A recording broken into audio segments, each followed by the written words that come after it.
Hello, hi, welcome back to the channel. So we are going to be checking out what happened to the old Greek flag. Okay, so this is the first time I'm going to be checking this out, and I'm so excited to do this because I really want to know what happened to the old Greek flag. So if you're on the same page with me, you want to find out what happened to the old Greek flag, stick around, go nowhere. And if you have more ideas about what happened before we get to the video properly, you can drop your thoughts on the comment section for me. Please don't forget to like, comment, and share. I remain your humble reactor discovering a blessing. Let's go check this out. This is the flag of Greece, but did you know that for a lot of its history it had another flag that is still sometimes quite popular today? Well, in today's video, let's find out about the Greek flag and its history. So of course we know the Greeks first in history from their very old history, going right the way back to ancient Greece and the city-states. Although at this time they weren't really using flags, particularly not in a national sense, nor was Greece ever really a unified entity at that point. We know, however, from the Greek period that hoplites would often use various designs on their shields, and in the Roman period we also know about vexillum being used, of course that being the derivative of the Latin word for flag, and therefore the study of flags, vexillology. Now later on, Greece would become probably the most important part of the Eastern Roman Empire, often also called the Byzantine Empire. And we know of one sort of flag that was used, or a standard, by the Byzantines in the later part of their existence. And that is this one, featuring a cross and what appear to be some kind of fire starters on their symbol. Now, we know that the family that used this, the dynasty, came to power in 1259 with Michael VIII Palaiologos. But we only have one depiction of what this flag looked like from around 1385 in a book of flags of parts of the world at that time. And so we don't really know when exactly it was adopted, nor do we have any surviving flags from the Byzantine period to look at. And of course, in 1453, when the Ottomans succeeded in capturing Constantinople, this flag would no longer be used in an official sense, as now the city and indeed Greece would increasingly fall to the Ottomans, and so their crescent moon flags. Having said that, however, there were Christian cavalry that were recruited throughout parts of what is today Greece, called the Sipahi, and these were allowed to fly under their own flag. And this flag was a white background with a blue cross, and in the middle of that cross there was an image of St. George slaying the dragon. Of course, the Greeks are mostly Orthodox Christians, and so St. George was very important to them, and they chose to have a cross on a background, and this will be an important theme for all of Greece's flags. Another flag was used by merchants in the Greek part of the Ottoman Empire, which was this red, blue, red bicolor flag. But in 1774, they were also allowed to fly the Russian flag or variations thereof as part of a treaty that was concluded between the Ottoman and the Russian empires. So, having said all that, where do the modern Greek flags come from? Well, actually in 1770, with the aid of the Russians, many Greeks revolted against Ottoman rule in an uprising that is sometimes called Orlov's Uprising, and together with the Russians they would unsuccessfully try to wrest control. And during this uprising, many of the Greek revolutionaries flew a flag that was similar to the old Sipahi flag, which had been banned in the 1660s, and it was a blue cross on a white background. And this flag was used, although ultimately they were unsuccessful, and so it never became an official flag of an independent Greece. However, it is important, not least because it has the two primary colours of all the Greek flags to follow, white and blue. So why these two colours? Well, there have been a lot of theories about why these colours represent Greece, and none of them are particularly convincing on their own, and there isn't really a definitive answer to give. One of the ideas behind these two colours being used is that they were used on the shield of Achilles, an old hero from the Greek heroic age who's famous from the stories of Troy, for instance. Are you that serious? He always had white and blue on his shield. Another is that these were colours associated with the goddess Athena, who would of course give her name to the city of Athens.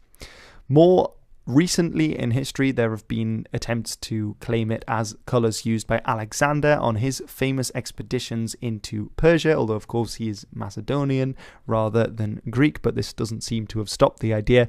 And finally, some people say that, well, white and blue is simply the blue of the sky and the white of the waves, or the white of the cliffs of many of these Greek islands, and therefore they're logical colours because they appear in the natural surroundings of Greece. So really, you can make up your own mind about what you think is more likely. In any case, these colours would be very important to the Greeks. And in 1807, just a few years after some of those other failed uprisings against the Ottomans, there was once again talk of rebellion in Greece. And several of the leaders came together and created a new flag that could be used by the rebels. And that was this one. So instead of a blue cross on a white background, we here see a white cross on a blue background. So these two colours being very important once again.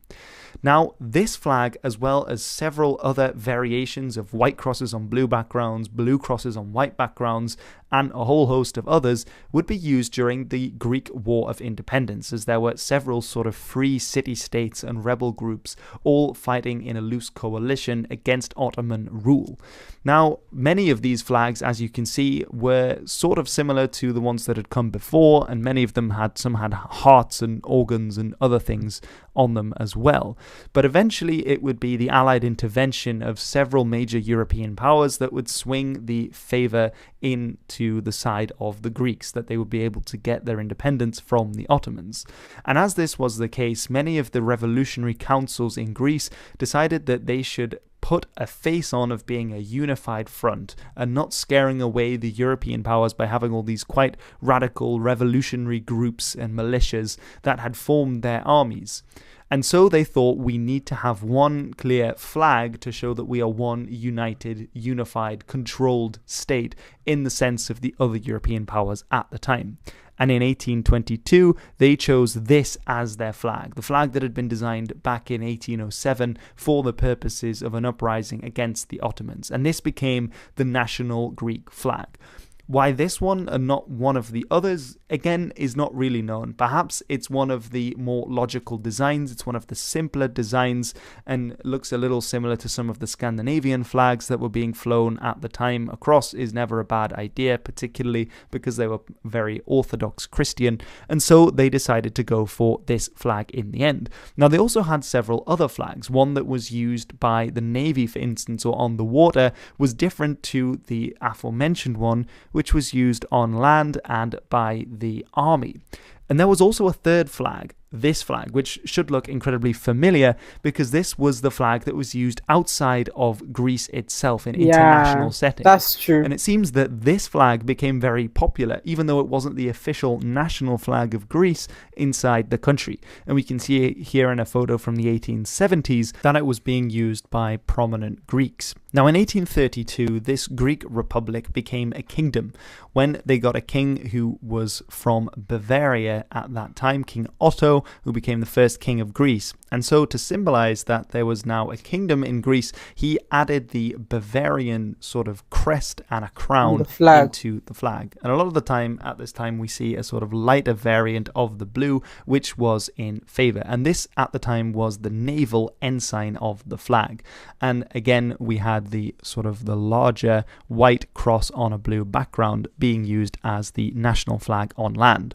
Now, in 1863, there was a different line that became the kings in Greece, a different dynasty from Schleswig-Holstein, and so a young Danish man became the king in Greece. And so he decided to once again change the flag by adding a different crown into the center. This flag that was used, the crown being that of the royal family in Schleswig-Holstein, and so that was added to the Greek flag. Now, in 1924, the kingdom in Greece was abolished and the Second Hellenic Republic was announced. And so, you might have guessed it, they decided to get rid of all the crowns in the flag because they were no longer a kingdom. However, in 1935, the king was restored, and so they added the crowns back.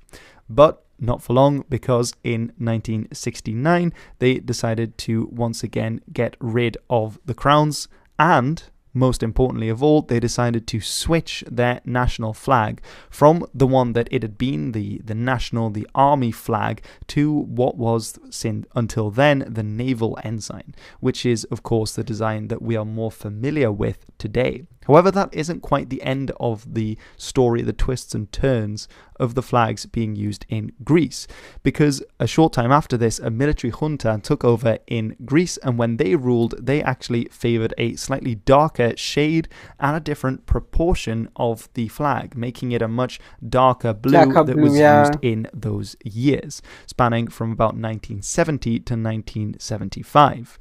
And this was then the national flag of Greece until they were removed from power in 1975, when they briefly went back to the old Greek flag, so this one, but 3 years later they decided to change it once again to the flag that they have kept since then, which is the modern Greek flag. And that is the end of the story of the two Greek flags and the many times that they have switched and flipped and changed colours. And who knows, maybe in the future they'll change it again. But for now, this has been the story of the flags that were used in Greece and why they were used and why they changed at various points. Wow, this was interesting to watch.